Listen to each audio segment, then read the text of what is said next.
안녕하세요. 예전에는 이제 제가 누군가를 만날 때 맥도날드를 많이 갔는데 지금은 컴포즈 커피가 한 수 위예요.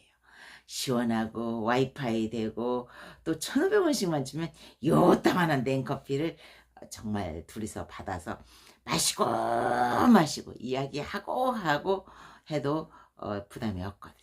하여간 이제 미용실 원장님을 만나기로 하고 컴포즈 커피 앞에서 원장님 컴포즈 커피에 오세요 라고 했더니 거기 주차 공간이 없어요 라고 하시더니 맛있는 식당에 가서 배가 터지게 음식을 시켜주셔서 배가 터지게 먹었어요.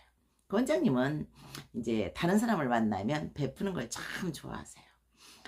이제 저한테는 좀 부담은 되지만 하여간 이제 또 주신 것이니 열심히 먹었습니다. 그런데 사실은 이제 저는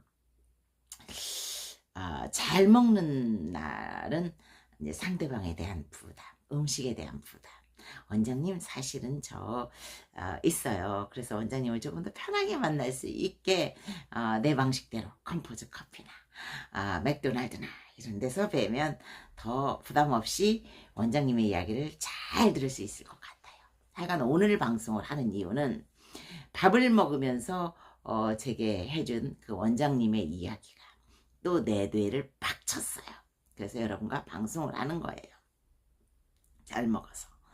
그것에 대한 이야기가 아니라 그 원장님의 마인드가 또 여러분들하고 이야기를 보고 싶었던 거예요. 이제 새로 그 이황보사 선생님이 이제 처음 며칠 동안 하루 이틀 동안은 이분이 일하는 걸 너무 싫어하는 것 같아. 일할 생각이 없어. 요양보호사로 일하는 것보다 다른 일을 기웃거리는 것 같아.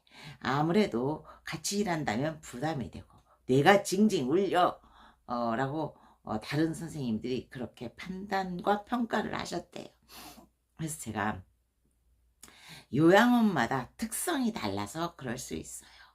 어떤 요양원은 시키는 것 말고 다른 일을 하면 모함에 휘말린다거나 정말 안 좋은 평가를 받거든요. 그래서 이분이 시키는 것만 습관이 됐을 수도 있으니까 원장님이 한번 다른 방향을 시도해 보시는 게 어떻겠습니까? 라고 말씀을 드렸더니 이 선생님이 이제 새로 오신 선생님하고 이야기를 했대요. 선생님 일할 거예요? 안 하고 싶어요? 하고 싶어요? 계속 할지 말지 이제는 판단이 되셨을 것 같아요 라고 했더니 아이고 일해야죠. 일하려고 왔지요 라고 하시더래요. 그래서 하실 거예요? 라고 했더니 당연히 그렇지요 라고 하더래요. 그래서 이 미용실 원장님이 일을 가르쳐 보니까 할만하겠더라.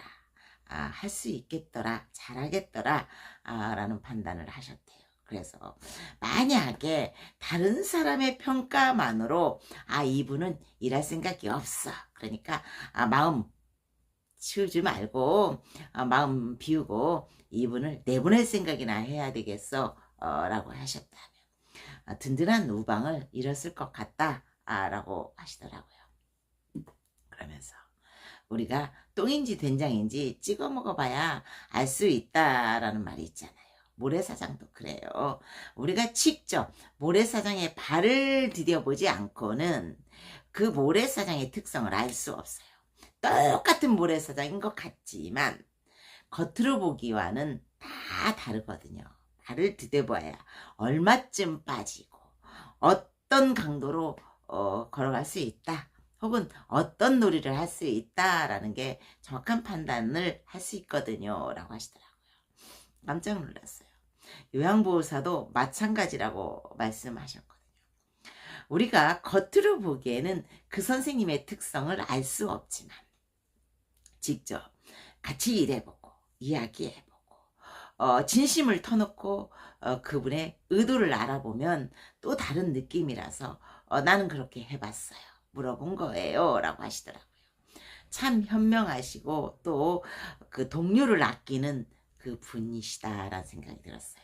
이 원장님 역시 그 요양원으로 처음 이직을 했을 때는 그 요양원 원장님이 이 원장님을 믿지 않았어요. 왜? 다른 요양보호사 선생님들이 경력자로 바꿔주세요 라고 말씀도 하셨고 생각보다 일을 잘하지 못해요 라고 하셨으니까 제 눈에는 참 일을 잘하는 분이셨는데, 그리고 지금은 원장님의 신뢰를 받고 있는 것 같더라고요. 처음에는 누구나 그래요. 요양보호사로 취직을 했을 때 처음에는 다 다르거든요. 요양원들이 다 특성이 달라요. 그리고 그 요양원마다 팀장님들의 특성이 다 달라요. 그래서 어떤 요양원은 적극적으로 일할 때 오히려 싫어해요. 어르신들이 부르면 가서 기저귀도 한 번 더 갈아드리고, 물 달라면 물도 드리고, 이동도움 해달라면 이동도움도 해드리고, 그것이 어르신들에 대한 존중이다, 사랑이다 라고 생각하지만, 어떤 요양원에서는 또 저보고도 그러더라고요. 가지 마세요, 선생님. 선생님이 가시면, 선생님은 마음이 편하겠지만 다른 요양보호사 선생님들이 힘들어해요. 왜냐하면 그분들도 부르면 쪼르륵 가야 되니까. 아니면 어르신들이 저 선생님은 가는데 왜 선생님은 안 오냐고 불만을 갖게 되니까, 힘들어하니까 불러도 적당히 가야 된다, 텀을 두고 가야 된다라고 하더라고요. 근데 나는 사실 그게 참 힘들었어요. 어르신이 필요해서 부르는데 안 간다, 어떻게 그럴 수 있지? 당연히 가야지. 기저귀에 똥을 쌌어.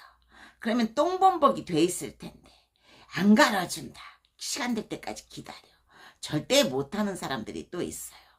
그런 분들은 반드시 가서 갈아줘야죠. 그런데 어떤 요양원에서는 그런 요양보호사 선생님을 또 기다리는 요양원이 있을 거예요. 어떤 요양원에서는 이상한 팀장이 주도하는 그런 요양원에서는 달려가면 절대 안 되죠.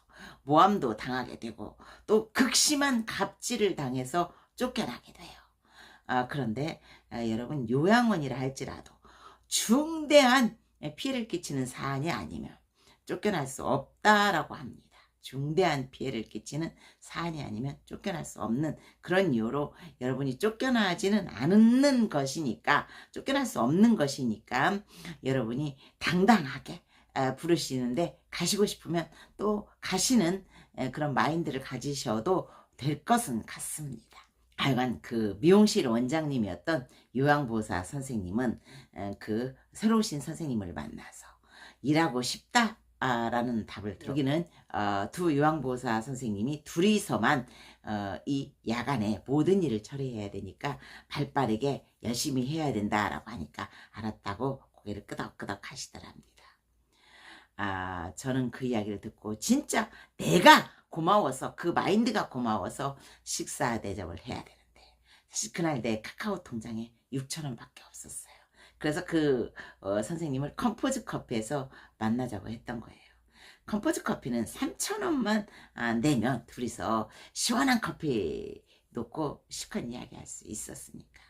근데 하여간 이 미용실 원장님이었던 분이 많은 사람을 상대해 봐서 그런지 현명하기도 하고 또 다른 요양보호사 선생님을 배려하는 마음도 있구나라는 생각이 들어서 감사했어요. 그리고 여러분들에게 소문내고 싶었어요. 오늘도 좋은 하루 되시고요.